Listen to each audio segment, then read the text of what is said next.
93 FM. 93 FM. Equinox Radio.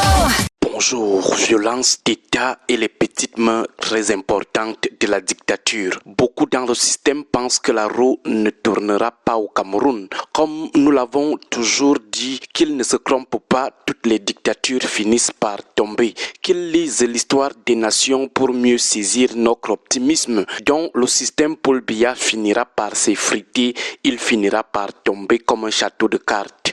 Le peuple va se libérer de la dictature et le mot État et le mot République prendront tout leur sens. Que les producteurs de la violence d'État soient rassurés avant même cette chute du système Biya, qu'ils soient également rassurés que beaucoup chuteront individuellement. La triste fin de plusieurs barons qui jouaient les intouchables doit les renseigner et enseigner. Tout le monde sait comment des gens comme Fauchivé sont finis. Nous n'allons pas parler du cas des gros poissons aujourd'hui à Kondengui, dont en plus de la chute du système Biya qui est inévitable, tôt ou tard, il y a le fait qu'avec Biya, rien n'est stable, rien n'est rassurant à long terme. Que les entrepreneurs de la violence d'État ne se trompent donc pas. Soit ils seront emportés par la chute du système Biya, soit le système Biya va les désillusionner un de ces 4 matins. Mais cette fatalité ne nous suffit pas du tout. Nous pensons, et c'est notre opinion, notre position que nous défendrons toujours, nous pensons qu'à la chute, aucune circonstance atténuante ne devrait être accordée aux producteurs de la violence multirécidiviste, surtout à ceux qui le font dans une logique de mépris, de défiance et de zèle. Ceux qui narguent aujourd'hui le peuple ne doivent bénéficier d'aucune circonstance atténuante, aucun pardon de la justice, aucun pardon du peuple.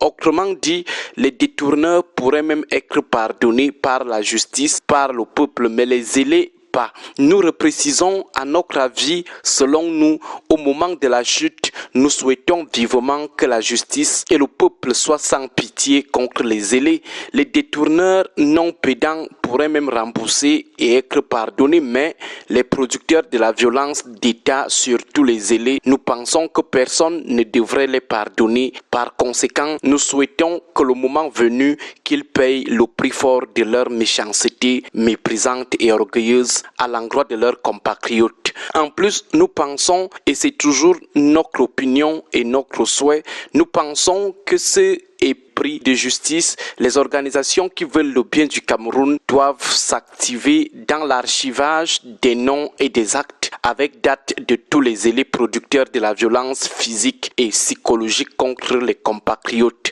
Cela sera très important. De 1, ça permettra d'avoir un fichier de ces indélicats pédants. De 2, on pourra aisément leur jeter sur la figure tout leur forfait passé d'orgueilleux. Nous pensons ainsi parce que nous réalisons que certains continuent d'agir dans ce pays comme s'ils avaient toutes les assurances qu'ils seront éternellement au pouvoir. D'autres se disent qu'ils compteront sur l'oubli et le pardon du peuple le moment venu. Ils continuent de narguer les autres avec leur violence et méchanceté parce qu'ils se disent qu'ils ne perdront jamais leur position de pouvoir. Nous pensons, et c'est toujours notre opinion, nous pensons que le peuple doit déjà commencer à les désillusionner en leur faisant savoir que le moment venu, personne ne va échapper à la justice institutionnelle et celle du peuple. Nous pensons, et c'est notre opinion, qu'il faudra les encastrer dans l'entonnoir du cryptique prison, suicide, exil. C'est-à-dire qu'ils doivent d'office savoir que même s'ils ont déjà 80-90 ans, ils n'auront d'autre choix que de choisir soit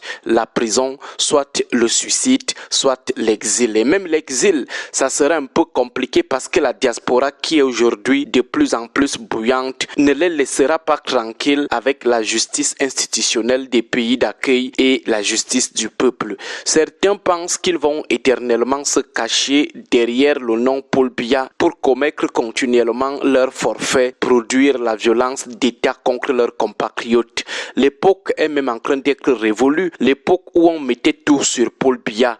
Aujourd'hui, nous sommes fiers de constater que le peuple commence déjà à identifier personnellement les coupables zélés du système, dont les chances de se soustraire de la justice du peuple en se cachant derrière le nom Paul Biya sont désormais très petites. Chacun est désormais identifié dans sa singularité, du coup, chacun devra répondre individuellement de ses actes le moment venu. Parfois, Biya paraît même largement mieux que ces petites mains orgueilleuses de la dictature. Vous vous dites, si c'était eux à la place de Biya, si nous autres avons déjà été sommairement exécutés, si nos familles ont déjà été exterminées. Les gens ne transpirent que la méchanceté. Lorsque vous les regardez, vous scrutez le fond de leurs yeux et vous essayez d'imaginer le fond, la noirceur de leur cœur. Vous vous dites, à cause du pouvoir, celui-ci peut facilement m'abattre froidement si on lui donne le pouvoir de Paul Biya. Une fois de plus, Equinox vient d'être injustement frappé par les petites mains zélées de la dictature. Cela devrait à nouveau être archivé afin que les auteurs ne viennent pas aussi nous dire le moment venu que c'est Biya ou alors que l'ogre venait d'en haut. Jouons bien les petits dictateurs cruels en se cachant derrière le nom Paul Biya, mais un jour,